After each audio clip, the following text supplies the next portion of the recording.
Innal hamdalillah nahmaduhu wa nasta'inuhu wa nastaghfiruh wa nastahdihi wa natubu ilaih wa na'udzu billahi min shururi anfusina wa sayyiati a'malina man yahdihillahu fala mudilla lahu wa man yudlil fala hadiya lahu wa ashhadu an la ilaha illallah wahdahu la syarika lahu wa ashhadu anna Muhammadan 'abduhu wa rasuluh sallallahu alaihi wa ala alihi wa sahbihi wa man sara ala nahjihi wa iqtafa bi atharihi ila yaumiddin, amma ba'd.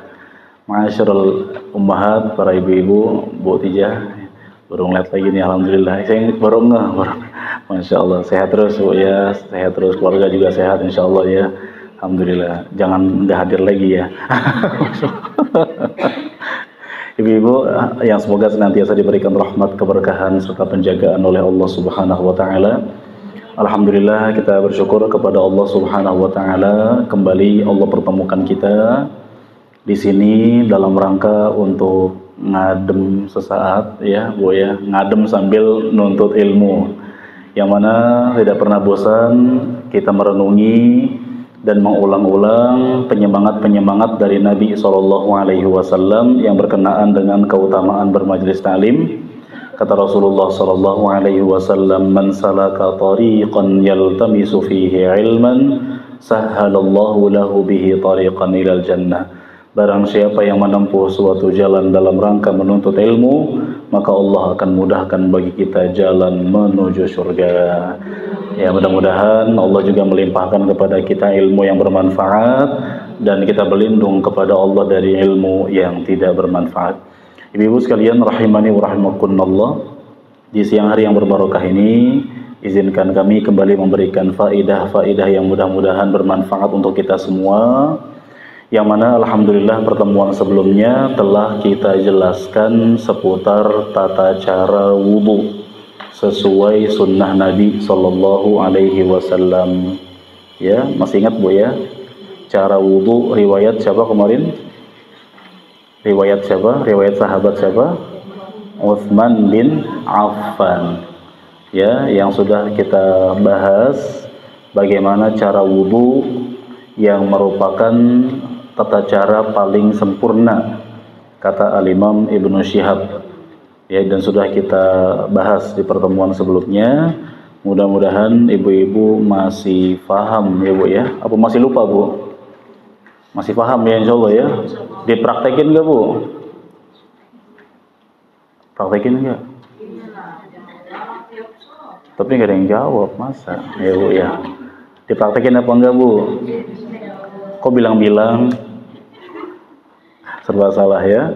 Ini harus dipraktekkan ya, karena ini cara wudhu yang paling sempurna yang seseorang laksanakan sebelum sholat.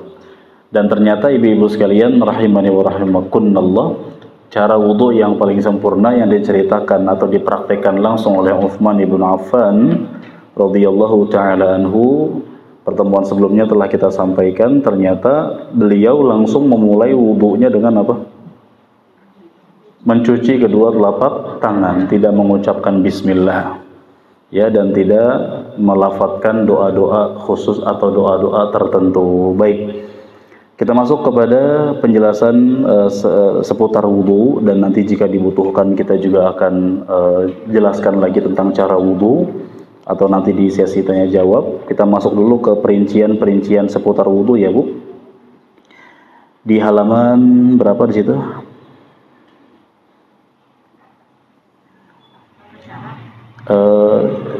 Yang caranya kan sudah ya Bu, sudah kan. Sekarang masuk ke syarat-syarat sahnya wudhu, halaman 84 ya, halaman 84, syarat-syarat sahnya wudhu. Baik, apa saja syarat-syarat yang harus kita penuhi agar wudhu kita sah ya? Ya, Masya Allah, bagus sekali.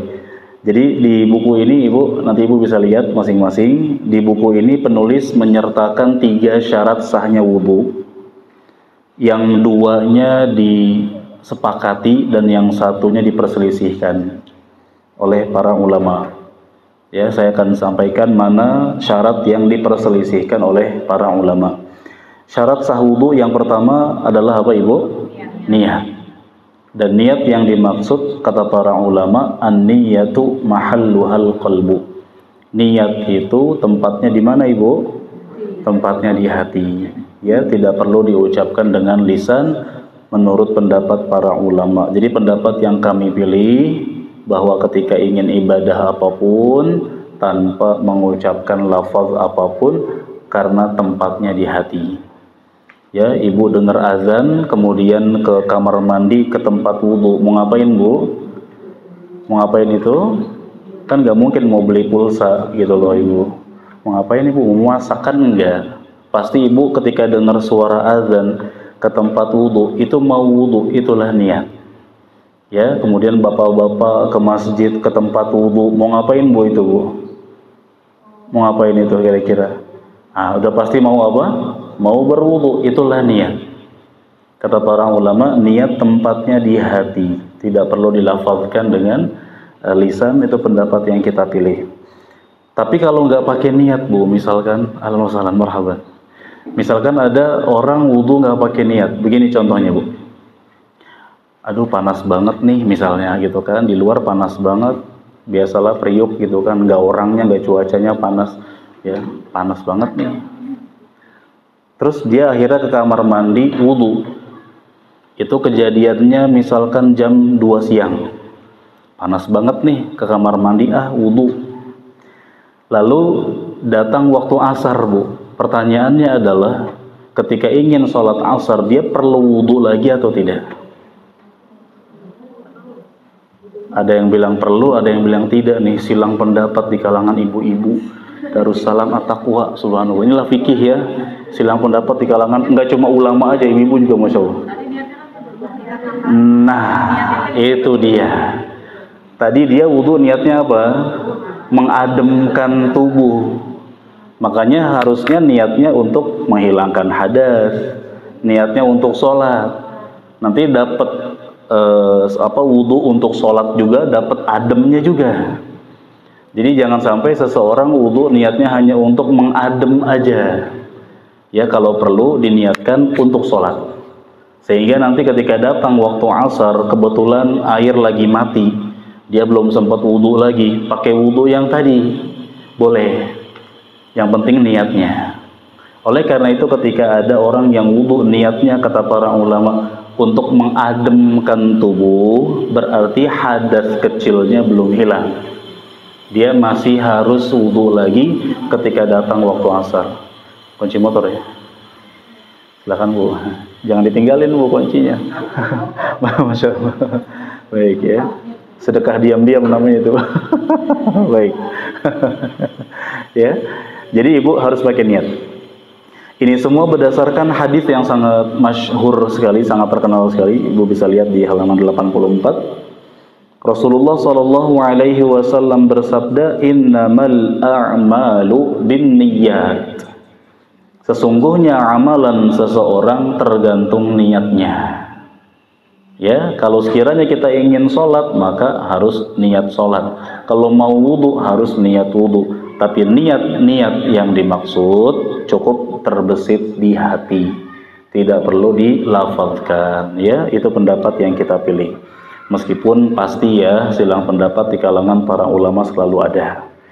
Kemudian dikata penulis di sini tidak pernah disyariatkan melafazkan niat karena tidak ada dalil yang sahih dari Nabi SAW yang menganjurkannya.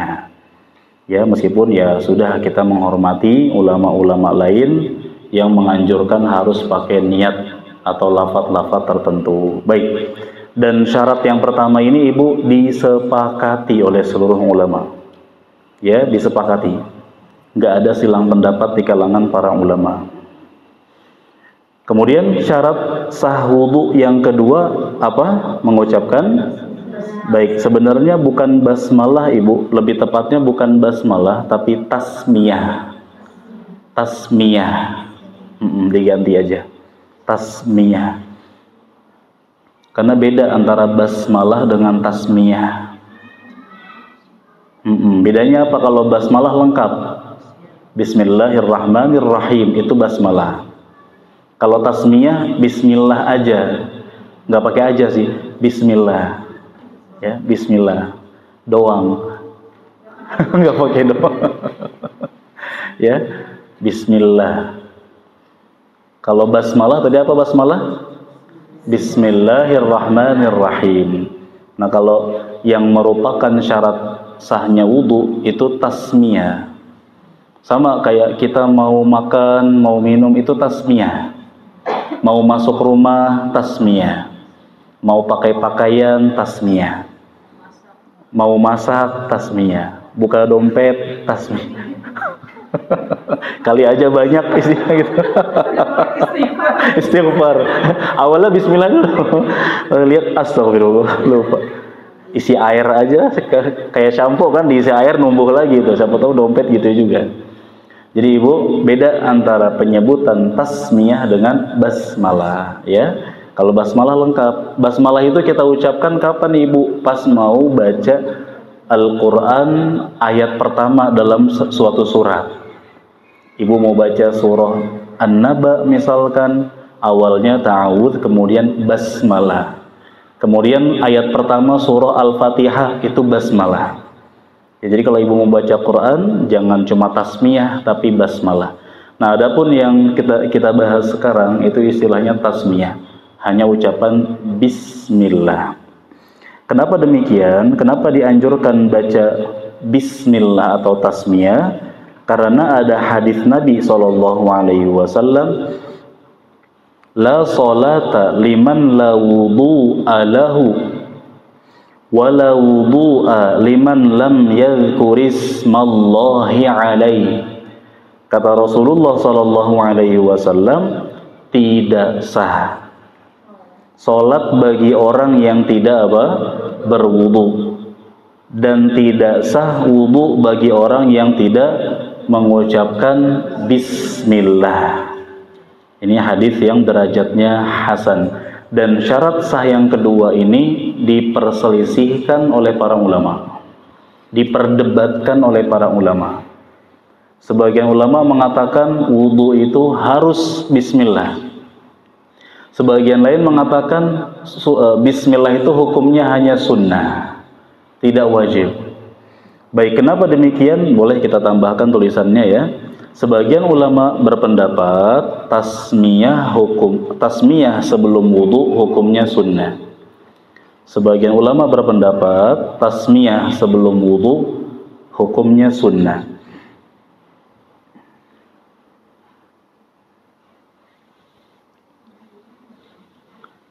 Karena beberapa alasan.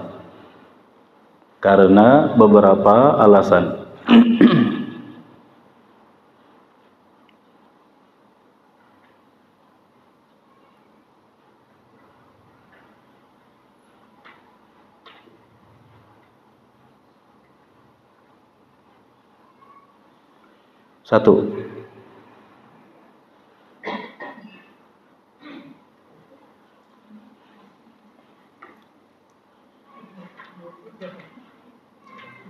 hadis yang menganjurkan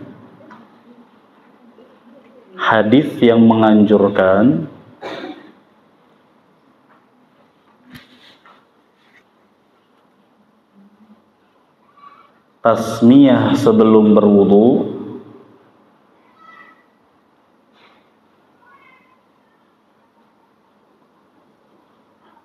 silakan.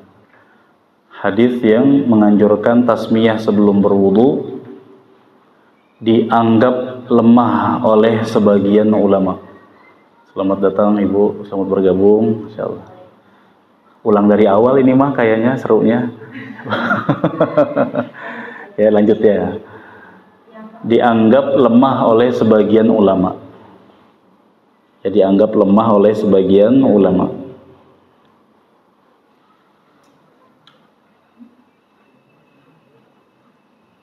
Kalau di buku ini kan diterangkan derajatnya hasan. Nanti saya jelaskan ya. Itu alasan pertama. Alasan kedua Ibu, nurut aja 7 nulisnya. Alasan kedua,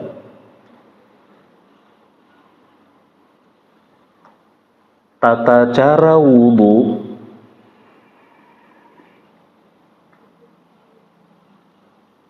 tata cara wudhu yang paling sempurna,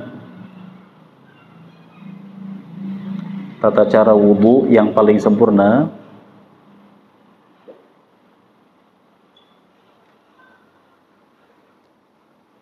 yang dicontohkan oleh Utsman bin Affan, yang dicontohkan oleh Utsman bin Affan radhiyallahu anhu,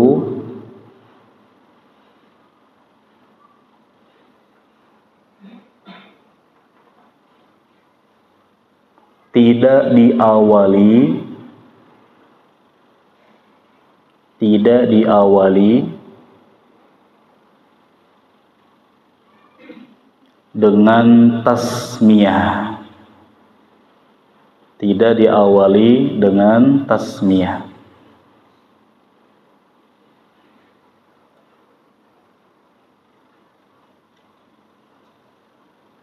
Baik, ya dua dulu. Jadi sebagian ulama berpendapat tasmiyah tuh nggak wajib bu, sunnah aja, hukumnya sunnah. Yang mau baca silahkan, enggak pun silahkan, gitu loh. Ya, maka mereka punya beberapa alasan. Alasan yang pertama karena apa tadi? Hadis yang menganjurkan tasmiyah sebelum wudu dianggap apa? Lemah atau dhaif. Dianggap lemah oleh sebagian ulama. Tapi memang penulis kitab ini membawakan derajat hadis yang kita baca tadi bu, ya, tidak sah wudu seseorang yang tidak baca bismillah. Derajatnya apa? Bisa ibu lihat di buku hadis hasan. Ibu kan hadis Nabi itu ada beberapa status. Yang paling tertinggi namanya sahih. Ya, nanti di bawahnya sahih ada sahih li ghairihi. Ya, sahih karena ada penguat dari hadis lain. Di bawahnya nanti ada namanya hasan. Derajat ketiga nih, hasan. Nanti di bawahnya hasan ada hasan li ghairihi. Dia jadi hasan karena ada penguat dari hadis yang lain. Nah, di bawahnya lemah. Para ulama yang ahli atau spesialis di bidang hadis, mereka suka berbeda-beda pendapat dalam penentuan status hadis. Oh, ini lemah, tidak, ini hasan. Bedanya dalam masalah apa? Penentuan status perawinya yang meriwayatkannya. Contoh begini, Ibu. Ada periwayat namanya misalkan Zaid. Oleh ulama-ulama Irak ini dianggap nggak apa-apa, nggak masalah diterima hadisnya. Tapi oleh ulama-ulama Syam dianggap, oh dia hafalannya lemah. Dalam ilmu hadis tuh ketat banget Bu, kalau hafalannya lemah atau di masa tuanya mengalami amnesia, pikun dan lain-lain, bisa-bisa hadisnya nggak diterima. Kenapa demikian? Karena ini berbicara masalah hadis Nabi. Jangan sampai ada unsur lupa atau kedustaan. Karena kalau siap boleh, nggak apa, Ibu. Jadi kalau misalnya hadis itu bicara seperti yang tadi Ustaz sampaikan, Yeah. kalau bisa saja hadis itu dibilang lemah karena Yeah. posisi yang memberikan statement itu, maaf ya, Yeah. mungkin Sudah lupa, amnesia dan lain-lain. hadis itu beliau sampaikan sebelum maksudnya dalam usia. Masya Allah. Kalau ternyata beliau menyampaikannya pas masih muda, masih kuat-kuatnya, itu dianggap sahih. Tapi kadang-kadang kan para ulama kenalnya dengan si Zaid ini pas udah tuanya. Jadi jangan-jangan karena dia udah seamnesia itu, jangan-jangan hadis yang dia bawakan bercampur-campur nih. Dan kadang-kadang kan namanya riwayat itu dapatnya baru-baru banget. Ya, di masa muda dia baru hafalnya 100.000 hadis. Nah, di masa tua nambah karena kan ilmu berkembang nih, ulama berdatangan. Ya, jadi terus nambah hafalannya. Berarti untuk yang masa muda bolehlah diterima. Nah, hadis yang ini misalnya saja hadis yang ini disampaikannya oleh beliau tapi ketika sudah usia tua, sudah lupa-lupaan, berarti enggak diterima. Ini contoh perbedaan di antara mereka. Namun wallahu alam, memang kita memilih pendapat yang manapun karena kita bukan ahli di bidang itu, sebenarnya boleh-boleh saja. Mau ikut pendapat yang mengatakan hadisnya hasan berarti bisa dipakai. Atau ikut pendapat yang mengatakan hadisnya lemah. Hadisnya lemah berarti kita anggap, bukan kita tinggalkan. Kesimpulannya oleh para ulama berarti bismillah itu hukumnya enggak wajib. Mau baca silahkan, enggak pun silahkan. Terlanjur masuk kamar mandi nih, nggak bisa baca bismillah sebelum wudhu, nggak apa-apa, terusin aja wudhunya, insya Allah sah. Nah, itu jadi disimpulkannya demikian, karena ada perbedaan pendapat di kalangan para ulama ahli hadis. Nah, saya secara pribadi meskipun mengajar kitab ini, tapi saya memilih pendapat yang mengatakan bahwa bismillah itu hukumnya wa apa sun nih, wajib yang sunnah. Mana ada ibu wajib yang sunnah, sunnah yang wajib, nggak ada ya. Saya milih pendapat yang sunnah ya, meskipun sunnah tapi saya praktekkan terus, usahain jangan sampai lupa ya. Tapi kalau sekali aduh lupa nih, terusin aja wudhunya, nggak apa-apa ya. Jelas ibu ya. Itu yang pertama alasannya. Yang kedua alasannya apa tadi? Tata cara wudhu yang paling sempurna yang dicontohkan oleh siapa? Utsman bin Affan radhiyallahu anhu, tidak diawali dengan bismillah. Yuk kita lihat lagi di halaman sebelumnya untuk lebih menguatkan keyakinan kita. Coba ibu lihat di halaman 83 ya, di hadis tentang cara wudhu dari Humron, bekas budaknya Utsman. Ada bu ya, ketemu ya? Ada nggak bu? Ada ya, baik. Kok kayak nyariin nggak ketemu-ketemu gitu loh bu ya. Dari Humron maula Utsman, bahwa Utsman bin Affan radhiyallahu anhu meminta air wudhu, lalu dia berwudhu. Nah, apa yang Utsman lakukan pertama kali ibu? Beliau langsung apa? Mencuci kedua telapak tangannya. Ya, silakan lihat komentar di halaman selanjutnya, halaman 84. Paling atas, perkataan Ibnu Syihab, Imam Ibnu Syihab, gurunya Imam Bukhari. Imam Ibnu Syihab mengatakan, para ulama-ulama kita, yakni guru-guru kita, menegaskan ini adalah cara wudhu yang paling apa? Paling sempurna, yang selayaknya dipraktekkan oleh setiap orang untuk sholat. Bu, yang paling sempurnanya aja nggak ada apanya tadi, nggak ada bismillahnya, nggak ada tasmiyahnya, menunjukkan bahwa hadis yang menganjurkan membaca bismillah itu hukumnya hanya sunnah ya, hanya sunnah. Baik, tambahkan alasannya bu, yang ketiga, alasan yang ketiga, tadi kan alasan yang kedua, alasan yang ketiga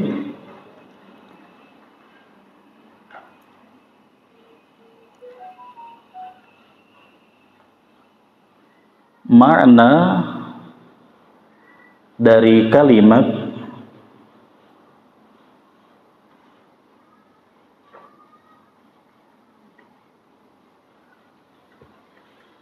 baik. Sebelum saya lanjut bu, coba lihat di halaman 84 poin 2. Lihat lafadz bahasa Arabnya bu. La sholata liman la wudu'a lahu wala wudu'a liman lam yadhkurismallahi alaihi. Pada kata la wudu'a, la wudu'a itu asal maknanya tidak ada wudu ya, tidak ada wudu. Nah, makna kalimat ini bu, la wudu'a, makna kalimat tidak ada wudu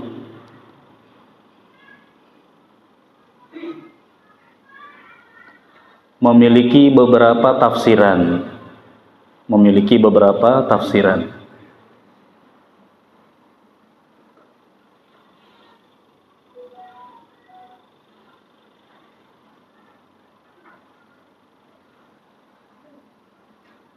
Strip 1,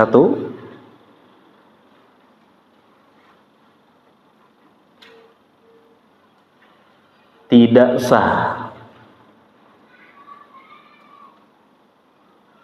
Tidak sah. Strip 2, tidak sempurna.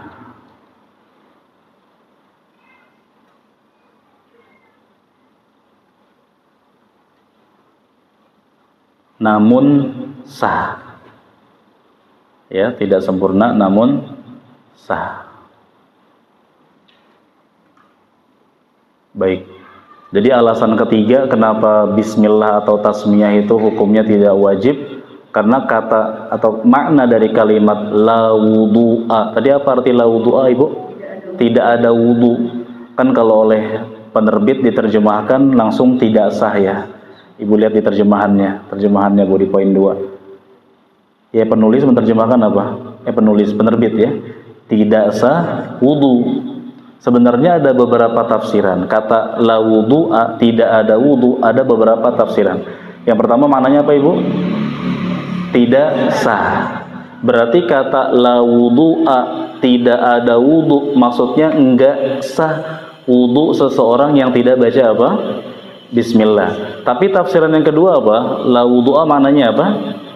Tidak sempurna namun sah. Berarti kalau ada orang wudunya nggak baca bismillah, sempurna tidak? Tidak sempurna, tapi sah atau tidak? Sah. Ya kalau bahasa kita gampangnya sempurna, wudunya sah tapi pahalanya agak kurang. Ya oleh karena itu meskipun bismillah hukumnya sunnah, yang kita simpulkan tetap diusahakan jangan sampai lupa, jangan ditinggalkan. Tapi sekiranya kita kelupaan, insya Allah nggak perlu khawatir, wudhu kita tetap sah. Ya, terus bagaimana Ibu kalau kita wudhunya dalam kamar mandi? Sedangkan kamar mandi kan nggak boleh buat zikir, nggak boleh menyebut nama Allah. Ada beberapa opsi kata para ulama, ada beberapa pilihan. Boleh ditulis, takut lupa. Hari ini inget sih hari ini gitu, besok lupa lagi ya. Tata cara mengucapkan bismillah di dalam kamar mandi.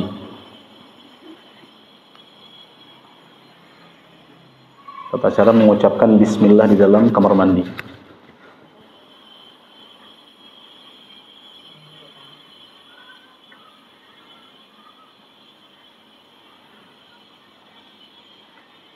Yang pertama, diucapkan sebelum masuk kamar mandi. Diucapkan sebelum masuk kamar mandi.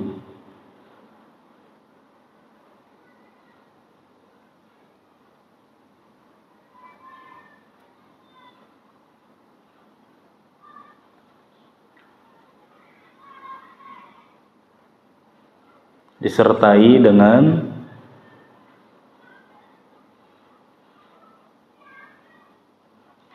membaca doa masuk kamar mandi.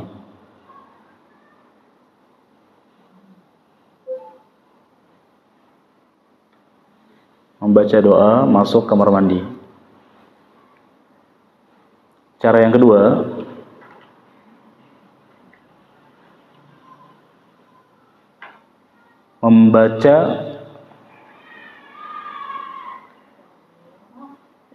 cara kedua, membaca di dalam kamar mandi dengan suara lirih. Membaca di dalam kamar mandi dengan suara lirih.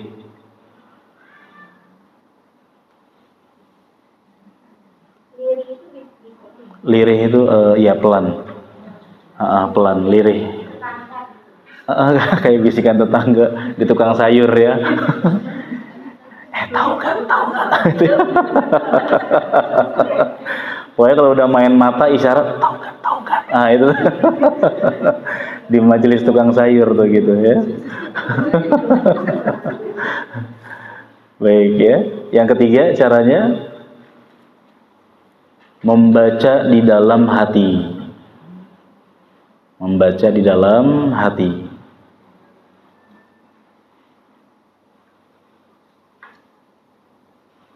Baik, saya jelaskan Ibu. Kalau ada di antara kita yang memilih pendapat bismillah tuh harus wajib sebelum wudhu, dia sebagai syarat sah, ya silahkan. Berarti resikonya kalau di dalam kamar mandi gimana cara bismillahnya? Satu, tadi apa yang pertama? Diucapkan sebelum masuk kamar mandi, sekalian juga sama doa masuk kamar mandi. Apa doanya? Lupa tuh. Allahumma lakasumtu, Bu. Barik lana, apalagi itu?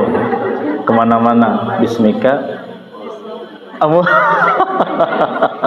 Allahumma inni a'udzubika minal khubuthi wal khaba'ith. Bareng-bareng aja langsung hafal ya, Bu ya.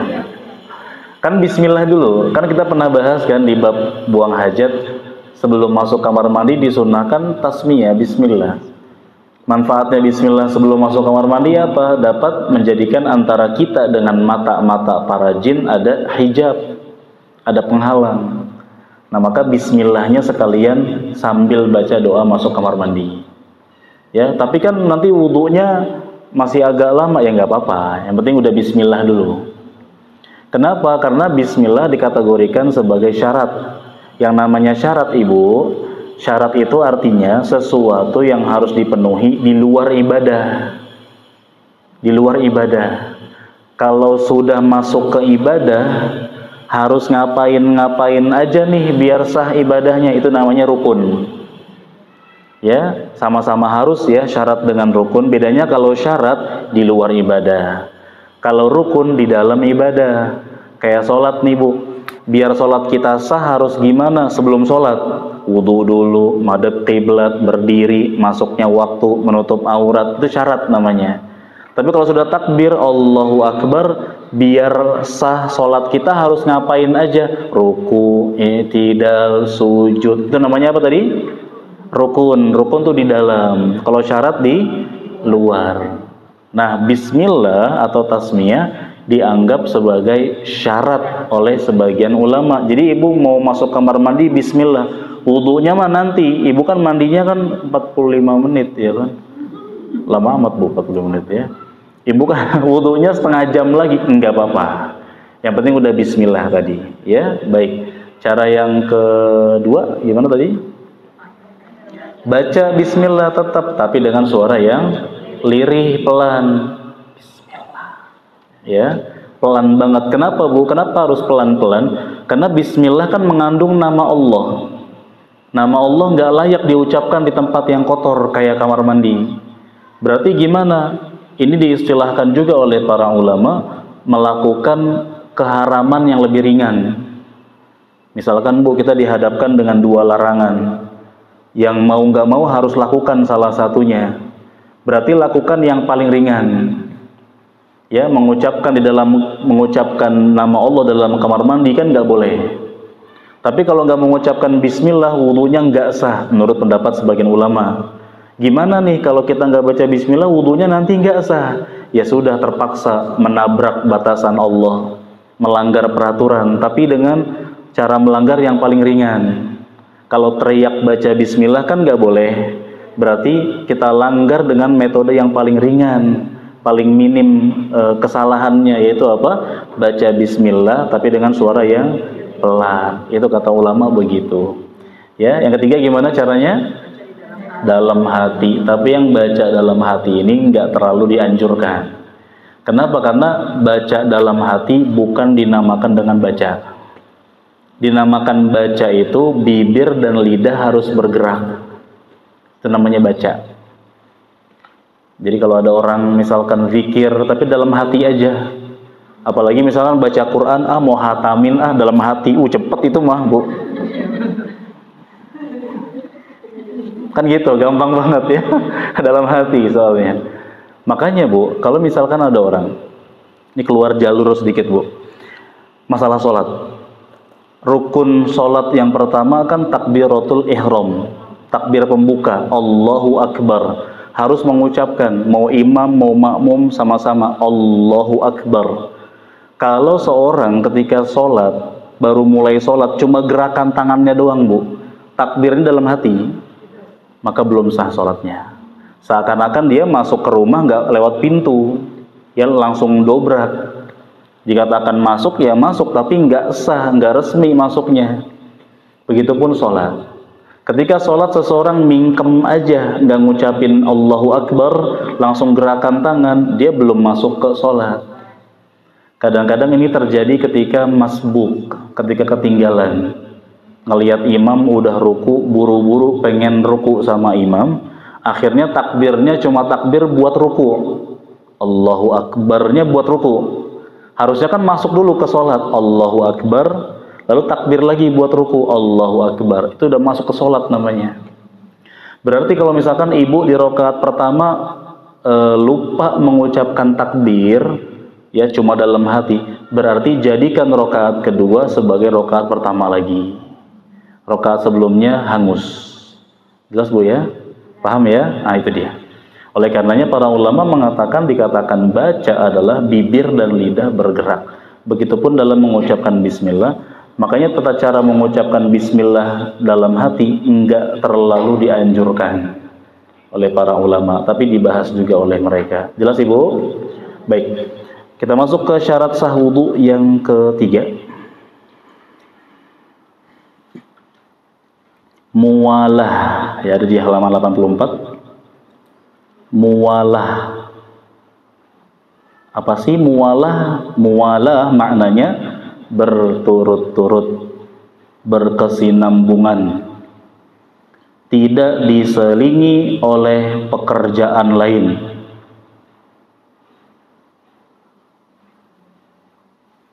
Tidak diselingi oleh pekerjaan lain. Maksudnya bagaimana Ibu? Ya, tambahkan penjelasannya. Tambahan penjelasan makna muwalah ya Bu. Makna muwalah adalah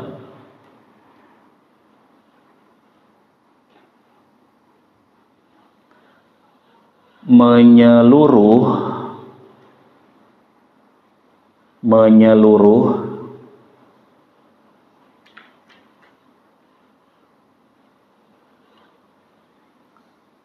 dan berturut-turut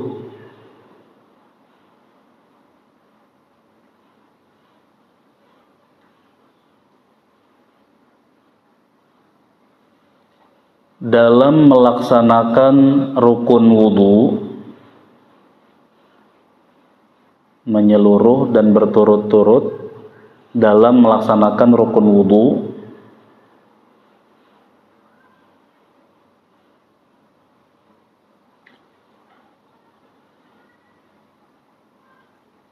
antara satu dengan yang lainnya,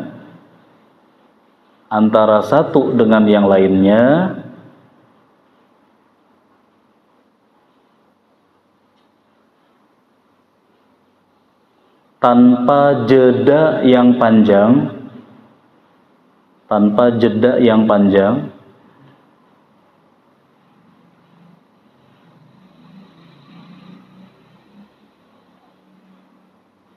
yang menyebabkan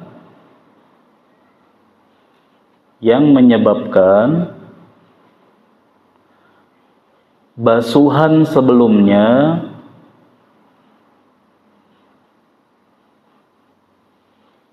kering.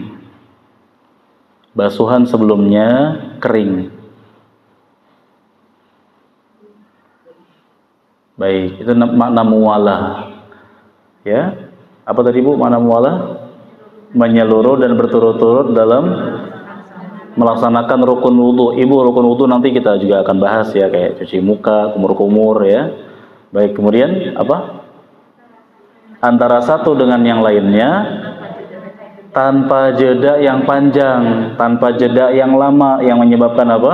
Basuhan sebelumnya kering. Contoh begini Bu. Ada orang ketika wudu nih, kan wudu cuci tangan, kumur-kumur, masukkan air ke hidung, terus cuci muka. Baru cuci muka, pas mau basuh tangan, tiba-tiba handphonenya bunyi, ada telepon. Bukannya nerusin wudu, malah angkat telepon, kan gitu ya, refleks ya ibu-ibu gitu kan, panikan. Telepon bunyi kayak ada dosa apa gitu, panikan kan, astagfirullah, kan gitu, panik ya. Nah kemudian lagi cuci muka tuh belum selesai kan wudunya kan, malah nelpon dulu ya, lama tuh kan, karena pas nelpon biasanya ngomongin minimal 3 orang lah. Ngomongin si A, B, C kan gitu ya. Udah selesai, oh iya aku kan lagi wudu nih. Nah pas mau balik ke tempat wudu, mukanya udah kering. Kalau udah kering berarti ibu harus ulang dari awal lagi. Tapi kalau mukanya masih basah, nelponnya cuma sebentar, ya waktu itu cuma sebentar nelponnya, muka masih basah, terusin. Itu syaratnya.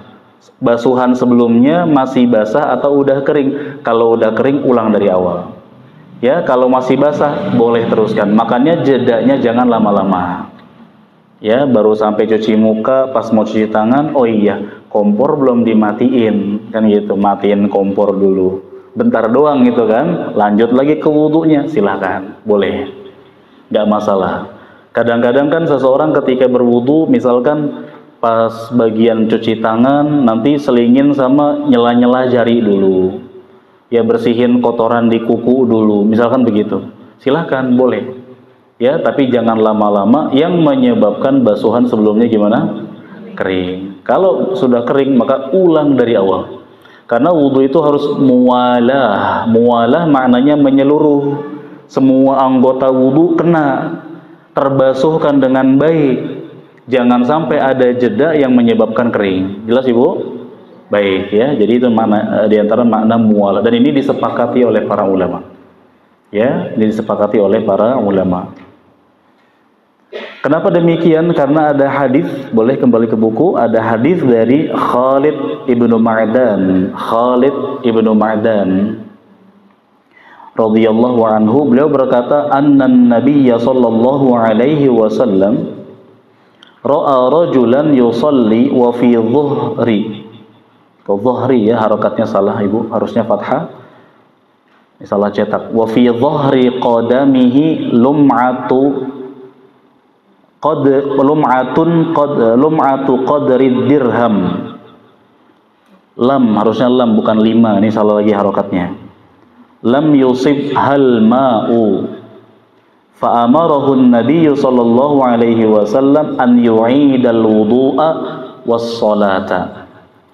Apa kata Khalid ibnu Ma'dan? Bahwa Nabi sallallahu alaihi wasallam di halaman 85 terjemahannya paling atas, bahwa Nabi Shallallahu Alaihi Wasallam pernah melihat seorang laki-laki tengah mengerjakan sholat, sedangkan di punggung kakinya, mana punggung kaki Bu?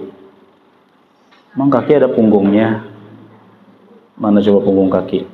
Misalkan nih, saya nggak mungkin mengangkat kaki ya Bu, maaf, nggak sopan. Ini kaki nih Bu, bawah kan namanya telapak, belakang namanya tumit, punggung di sebelah sini. Sini, ini punggung ya, punggung kaki. Nah, sedangkan di punggung kakinya ada sebesar logam dirham yang tidak tersentuh air wudhu. Masya Allah, Nabi sebegitu detailnya ya perhatiannya. Jadi dia meninggalkan sebesar selogam dirham, nggak kena air wudhu. Maka apa yang Nabi perintahkan Ibu? Nabi perintahkan kepadanya untuk mengulang apa? Wudhu juga dan sholat. Karena kalau wudhunya nggak sah, sholatnya juga tidak sah.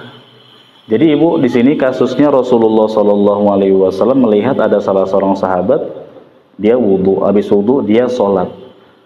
Nah, pas ketika sholat, Nabi dapati di kakinya kelihatan banget jelas ada sebesar logam dirham kering. Kalau orang habis wudhu ketahuan, kalau wudhunya sempurna harusnya ketahuan itu basah. Ini kering.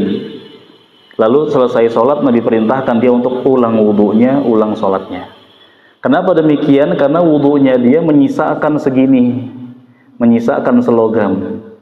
Nah kemudian Ibu, yang namanya dia udah mulai sholat, pasti basuhan-basuhan sebelumnya kira-kira gimana? Kering atau masih basah? Kalaupun sebagian basah kan baju udah dibenerin lagi, ya. Jadi sebelumnya mungkin masih basah gara-gara baju udah dibenerin, kan sebagian kering. Nah di sini Ibu, antara dia lagi sholat dengan wudhu yang sebelumnya, ini ada jeda yang panjang, menyebabkan basuhan sebelumnya gimana? Kering atau masih basah? Udah kering, makanya Nabi perintahkan untuk apa? Bukan cuma basuh kakinya, tapi apa? Ulang wudhunya. Andai banget Bu, ada orang wudhu, bagian kaki belum dia siram, dan dia belum mulai sholat, kita ngelihat sendiri dia pas wudhu selesai dalam keadaan kaki nggak dia cuci, mungkin karena lupa. Nah kita perintahkan dia untuk apa kira-kira? Ulang atau terusin aja? Terusin, cuci apanya? Kakinya. Mumpung baju belum dibenerin nih, masih digulung bajunya, masih pada basah, perintahkan aja, udah terusin cuci kakinya. Kalau sahabat tadi kan udah mulai sholat, bahkan udah sholat. Nah pasti basuhan-basuhan sebelumnya udah kering. Jelas Bu ya, paham ya? Paham gak sih Bu kira-kira? Tolong pahami saya Bu, saling memahami ya. Nah karena dia udah kering basuhannya, Nabi perintahkan ulang wudunya, ulang sholatnya. Dalam hadis yang mulia ini ada beberapa faedah yang bisa kita petik ya, ada beberapa faedah yang bisa kita ambil. Faedah yang pertama, faedah hadis Khalid bin Ma'dan ya, halaman 84 dan 85.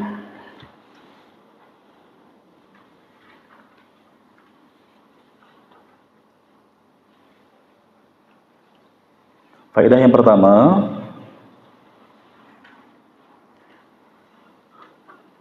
perhatian Rasulullah Sallallahu Alaihi Wasallam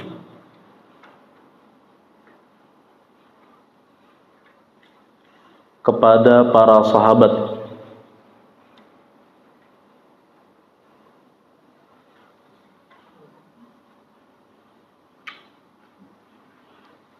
secara khusus, perhatian Rasulullah Sallallahu Alaihi Wasallam kepada para sahabat secara khusus dan umatnya secara umum,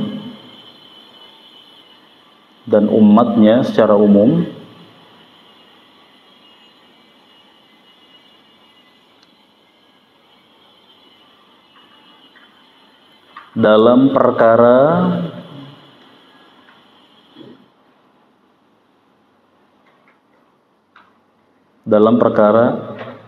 yang bermanfaat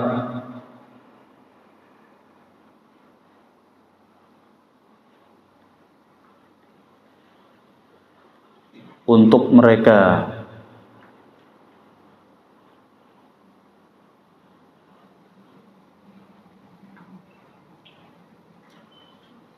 Yang kedua,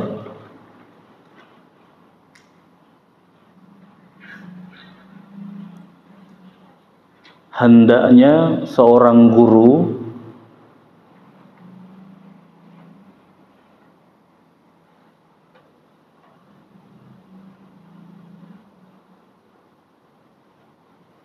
atau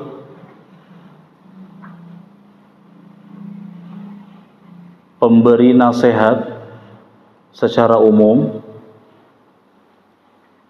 seorang guru atau pemberi nasihat secara umum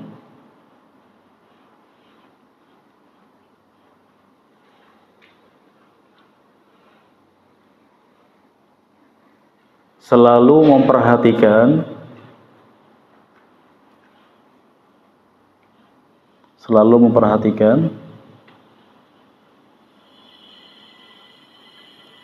tata cara ibadah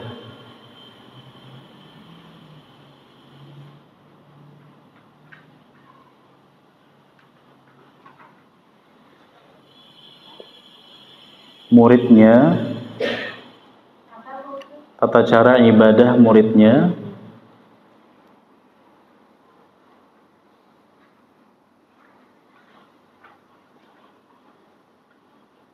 dan tidak hanya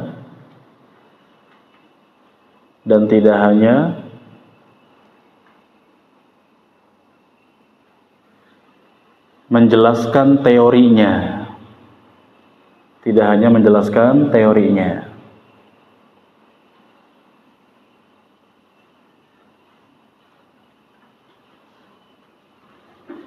Faedah berikutnya,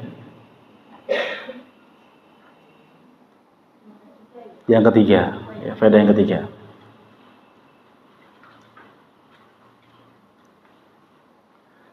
Sekecil apapun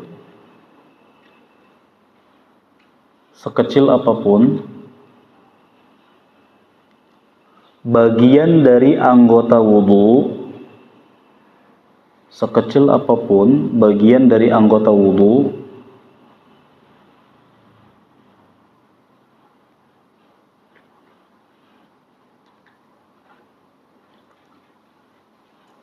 yang tidak terbasuh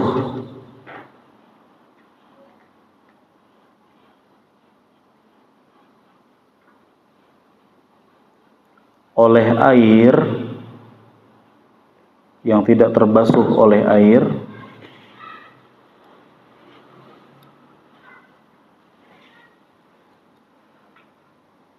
maka menyebabkan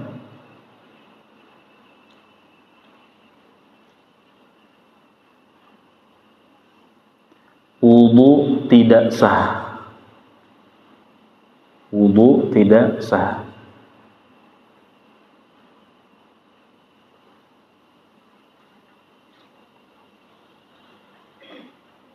Berikutnya faedahnya, tidak sahnya wudu, tidak sahnya wudu menyebabkan sholat tidak sah. Tidak sahnya wudu menyebabkan sholat tidak sah.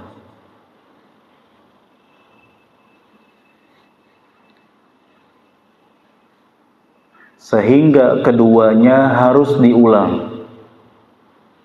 Sehingga keduanya harus diulang.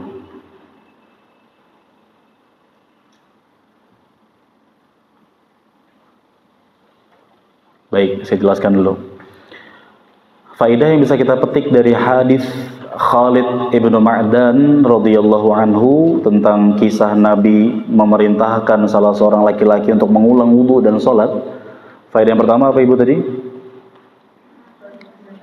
Perhatian Rasulullah SAW kepada para sahabat secara khusus dan kepada umatnya secara umum dalam perkara yang bermanfaat. Jadi Ibu, Nabi itu sangat sayang kepada para sahabat secara khusus. Kenapa secara khusus? Karena Nabi ketemunya dengan para sahabat.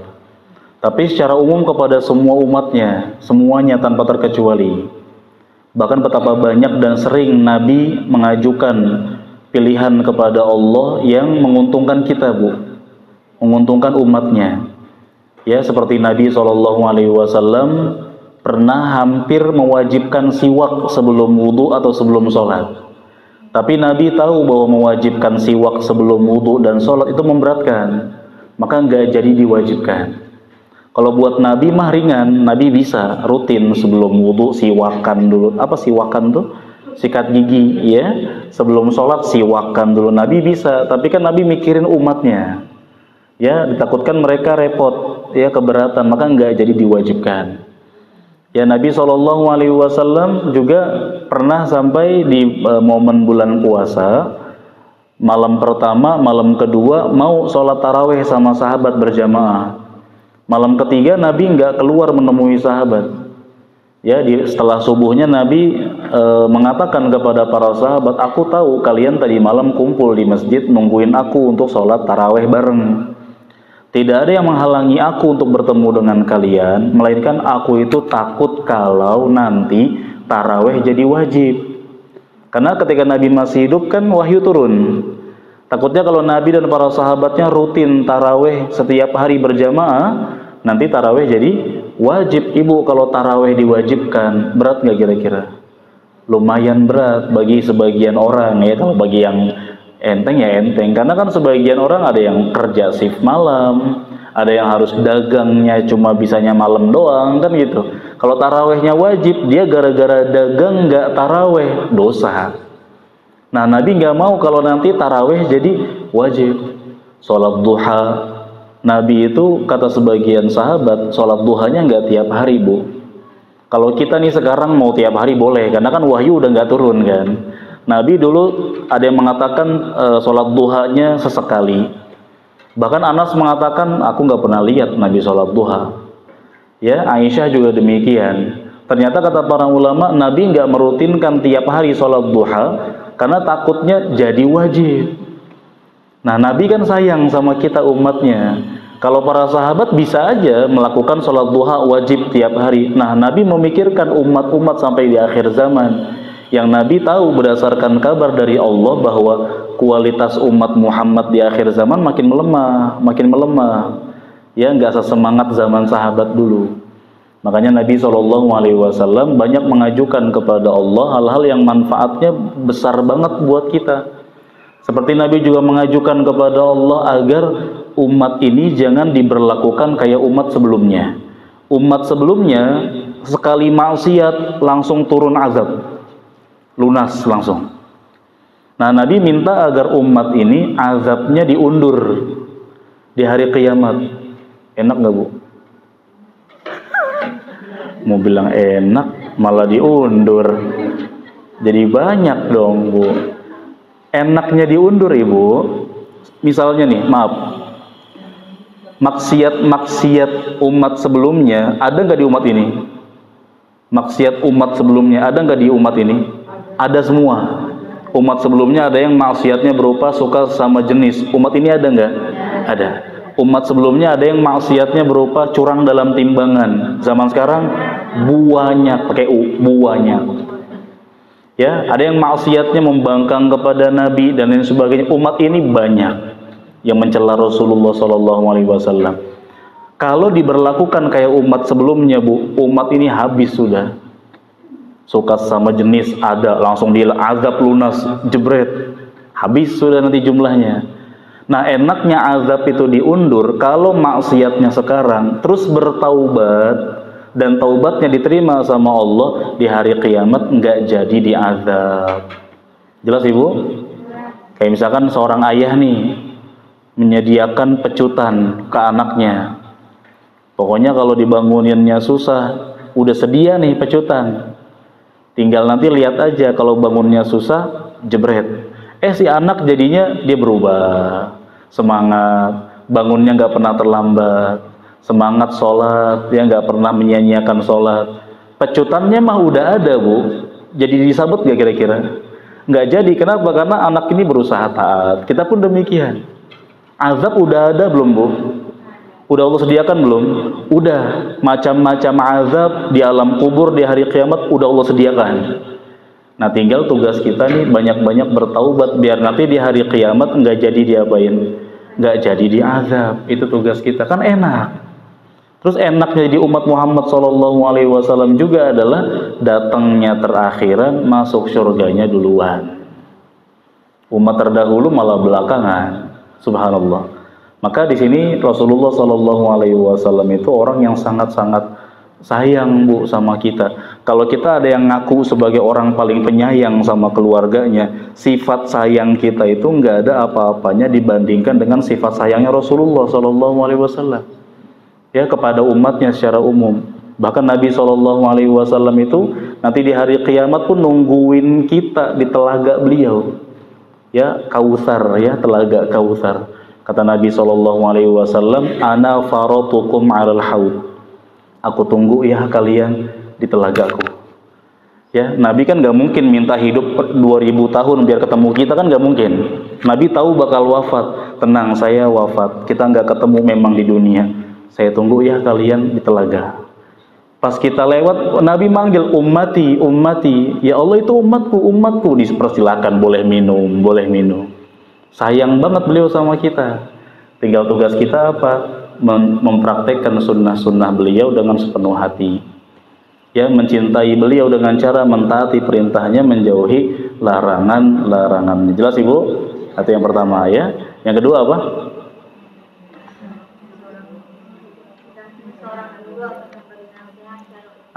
Hendaknya seorang guru atau pemberi nasihat secara umum, kan kita semua meskipun bukan berprofesi sebagai guru, kita semua pemberi nasihat minimal buat anak, buat keluarga, buat saudara kandung. Selayaknya seorang guru gimana?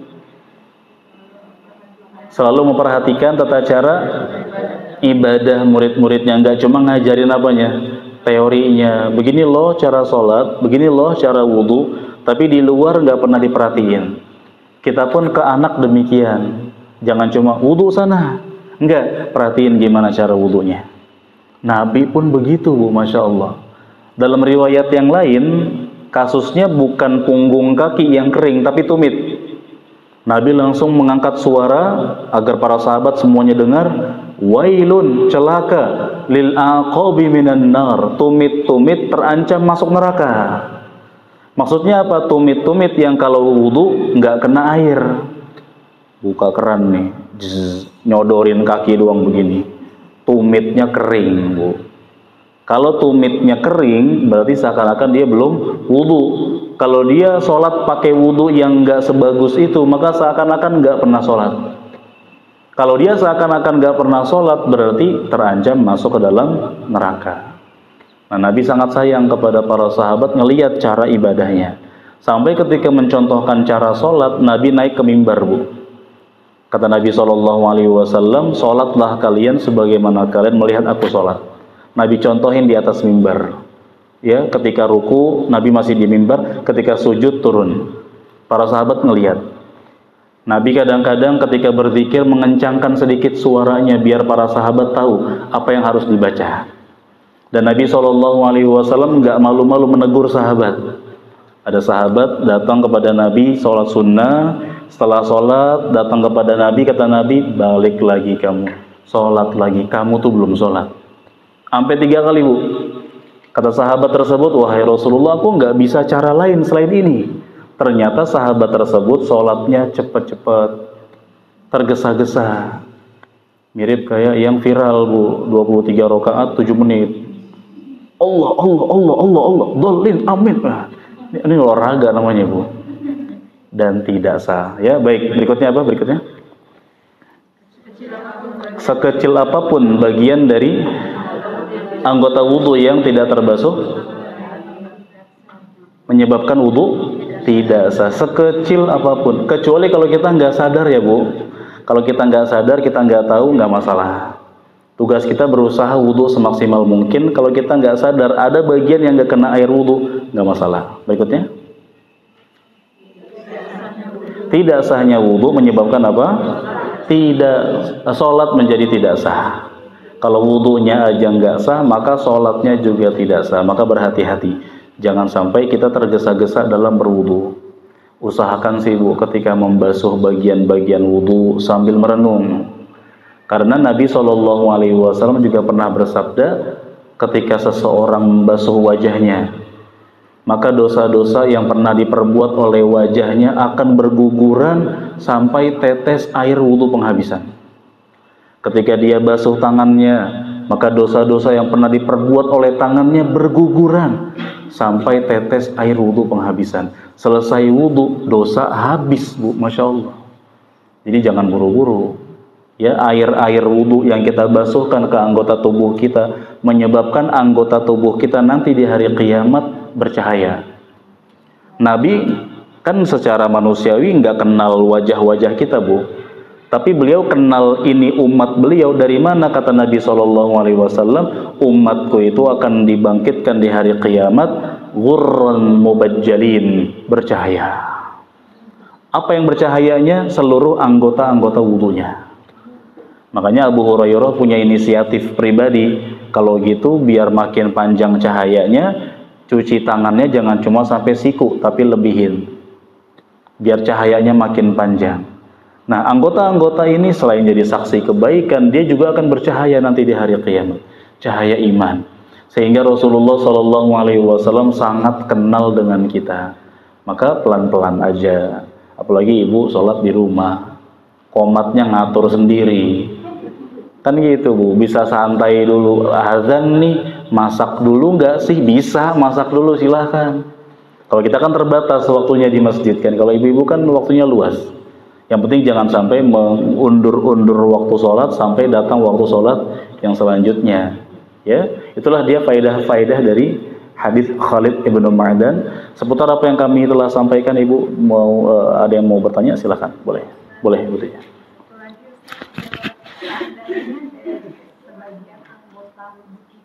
Siap. Dalam keadaan mungkin luka Ya, bagus sekali. Ya, bagus sekali.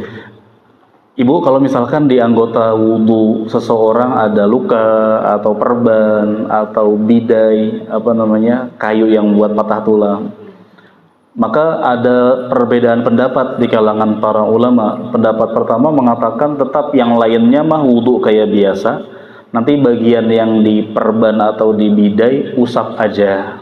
Pendapat pertama begitu. Pendapat kedua mengatakan kalau perbannya nggak boleh kena air, nanti luka tambah parah. Dalam hal ini dia usap juga nggak boleh. Berarti kan wudhunya nggak sempurna nih. dalam hal ini dia termasuk orang yang mendapatkan uzur untuk tidak berwudu, yaitu boleh dengan cara apa? Tayammum. Loh gimana kok nanti kan sembuhnya lama, misalkan sebulan, selama sebulan tayammum terus, nggak masalah. Bahkan Nabi pernah bersabda, tayammum itu menjadi pembersih bagi hadas seorang yang beriman meskipun dia nggak menemukan air selama 10 tahun. 10 tahun tayamum terus pun boleh, selama memang seseorang itu layak untuk mendapatkan uzur bolehnya tayamum. Ya, jadi tayamum itu ibu nggak harus identik sama ketika nggak ada air. Termasuk boleh tayamum ketika seseorang airnya mah ada tapi nggak bisa dia gunain karena ada luka. Salah seorang sahabat, Jabir kalau nggak salah, pernah cerita ibu, kami pernah safar bersama para sahabat. Nabi nggak hadir waktu itu, Nabi nggak ada. Lalu salah seorang di antara kami kepalanya kena batu, ya namanya treknya padang pasir ya, gurun, kena batu berdarah bu, luka parah. Kemudian pada malam harinya dia junub, mimpi basah. Yang resikonya kalau mau sholat harus apa? Mandi. Dia nanya ke sahabat-sahabat yang hadir, kira-kira saya boleh tayamum atau tidak? Kata para sahabat waktu itu belum paham hukumnya, kamu nggak boleh dapat keringanan karena kamu masih bisa pakai air. Akhirnya sahabat tersebut maksain mandi dan meninggal karena kan luka di kepala bu, sakit banget kan, maksain mandi terus meninggal. Pulang ke Madinah, laporan kepada Nabi, Nabi marah. Kata Nabi, mereka telah membunuhnya. Semoga Allah memerangi mereka. Ini bukan Nabi doa keburukan. Maksudnya kalimat Nabi lagi marah banget maksudnya. Karena hilangnya nyawa nih. Kata Nabi, kenapa nggak nanya kalau memang nggak paham? Padahal kata Nabi, yakfihi an yatayammam, cukup bagi dia untuk tayammum aja. Menunjukkan tayammum udah bisa menjadi pengganti mandi wajib juga. Ada orang harusnya mandi wajib kan, tapi luka kepalanya, kalau kena air tambah parah lukanya, tayammum aja. Kalau misalkan semuanya dimandiin, bagian kepala cuma usap, berarti mandinya nggak sempurna. Ini mah belum dikatakan mandi namanya, maka lebih baik tayammum saja. Meskipun misalkan untuk wudu dia tayammum, tapi untuk mandi dia berani nih bersihin sebagian badan, nggak apa-apa juga, nggak masalah. Jadi tayamum sudah bisa menjadi pengganti mandi wajib dan pengganti wudhu. Sekiranya dia sebulan penuh tayamum terus, nggak pernah mandi wajib dengan air, boleh dan sah, dan itu keringanan dari Allah kepada hamba-hambanya. Wallahu a'lam. Bahkan terkait masalah tayamum juga, nanti ada babnya secara rinci. Perempuan yang selesai mens, pas mau mandi wajib nggak ada air, maka dia boleh tayamum. Setelah itu dia sholat, dan maaf boleh dicampuri oleh suaminya meskipun belum kena air, baru tayamum saja nggak masalah. Wallahu a'lam. Jelas bu ya? Baik, boleh. Caranya sama aja ya, kita pukulkan, kita sentuhkan telapak tangan kita ke media yang ada debunya. Ini nggak ada debunya nih bu ya, di luar sana ya, di luar sana ada debu kan, kita tepok begini bu ya.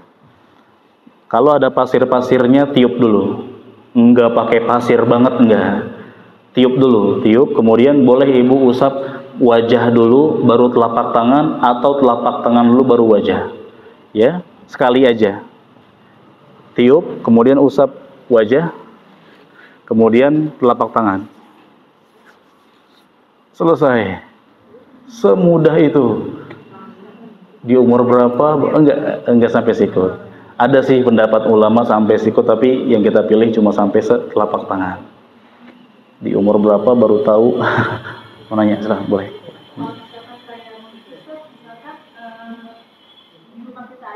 Iya. Bermasalah ya. Air bagus. Baik, bagus sekali. Cuma di rumah kita aja airnya nggak bagus, tetangga kok bagus gitu kan. Amalan apa sih tetangganya kira-kira kok bagus gitu. Ya, kenapa cuma aku doang yang nggak bagus gitu ya? Ada masalah apa nih pam sama saya? Jadi dalam hal ini kalau masih ada air minum yang memang ternyata kita masih punya keluasan harta untuk beli air minum berlebih, dipakai buat wudu, pakai buat wudu. Kecuali misalkan memang air minumnya sudah sangat terbatas, belinya juga jauh, harus motoran dulu kan gitu. Nah, sedangkan kalau ini buat wudhu atau buat mandi wajib, habis nggak minum nanti yang ada, maka boleh tayamum, silakan. Ya, sekiranya kita mau usaha keluar sebenarnya ke air tetangga, sebenarnya sih boleh-boleh aja. Tapi ternyata Allah tidak membebani kita, melainkan berdasarkan kemampuan. Bagi laki-laki mungkin untuk keluar.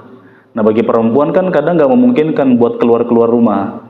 Dalam hal ini, sekiranya kita di rumah, cuma kita yang bermasalah airnya, boleh tayamum, nggak masalah. Kalau bagi laki-laki kan lebih baik dia misalkan bisa numpang ke masjid dan lain-lain, masih ada air.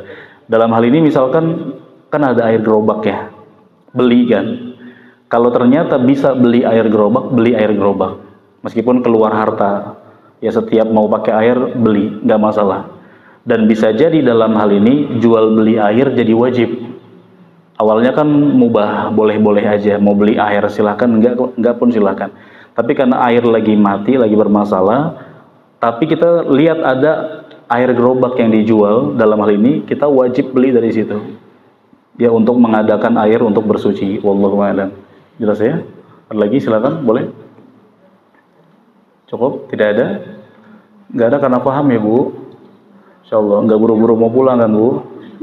Tayyib, ya. Baik, kalau tidak ada kita cukupkan sampai di sini. Semoga bermanfaat dan mencerahkan. Terima kasih banyak atas segala perhatian dan mohon maaf jika ada perkataan yang kurang berkenan. Barakallahu fikum wa sallallahu wasallam ala nabiyyina Muhammad wa akhiru da'wana alhamdulillahi rabbil alamin. Subhanakallahumma bihamdika asyhadu an la ilaha illa anta astaghfiruka wa atubu ilaik. Wassalamualaikum warahmatullahi wabarakatuh.